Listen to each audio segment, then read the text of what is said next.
पूरे भारत में सबसे बड़ी चुनौती यह है कि वास्तविक सेकुलरिज्म क्या है। वास्तविकता में भारत एक सूडो सेकुलरिज्म छद्म धर्मनिरपेक्षता से जूझ रहा है। I would just like to ask, you name a single secular country in the world in which by constitution Sharia is having a recognition, जिसमें ट्रिपल तलाक, महरम, हलाला, हज subsidy, Waqf board, and if there is a conflict between Sharia and the Supreme Court, 1985 Shabano case, then the Parliament has trounced the judgment of the Supreme Court and put Sharia over and above the Constitution. It happens only in the Muslim countries. So what happened after partition?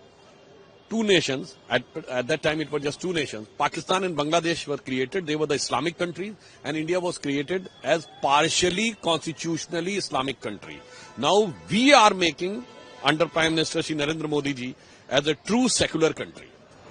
Sir, एक तरफ बांग्लादेश में जो minorities है, जो हिंदू है, उन लोग का हत्या हो रहा है। बंगाल में वही सेम हिंदुओं का हत्या हो रहा है। बंगाल का यह चुनाव दो भविष्य को चूज करने के बीच का चुनाव है। एक कि बंगाल के कुछ इलाकों को प्रैक्टिकली बांग्लादेश बनना है, या बंगाल को 21st सेंचुरी में, इस अमृतकाल में विकसित भारत के स्वर्णिम युग की तरफ आगे बढ़ना है। ये दो विकल्प आज साथ में हैं। इसलिए हम ये कहना चाहते हैं कि जो कुछ भी बंगाल में हो रहा है, ये वो महान भूमि है जहां से वंदे मातरम भी निकला और जनगण मन भी निकला।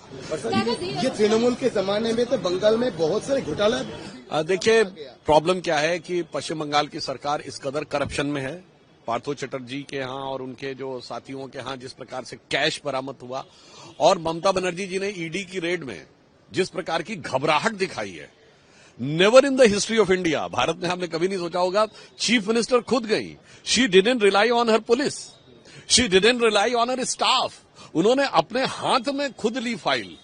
ये दिखाता है कि उस हरे रंग की फाइल में पता नहीं कौन से राज हैं। मानो हर उस फाइल का पन्ना बोल रहा हो कि बैठा हूं दिल में इतने राज छुपाए, एक भी पन्ना हिले तो दिल डगमगाए।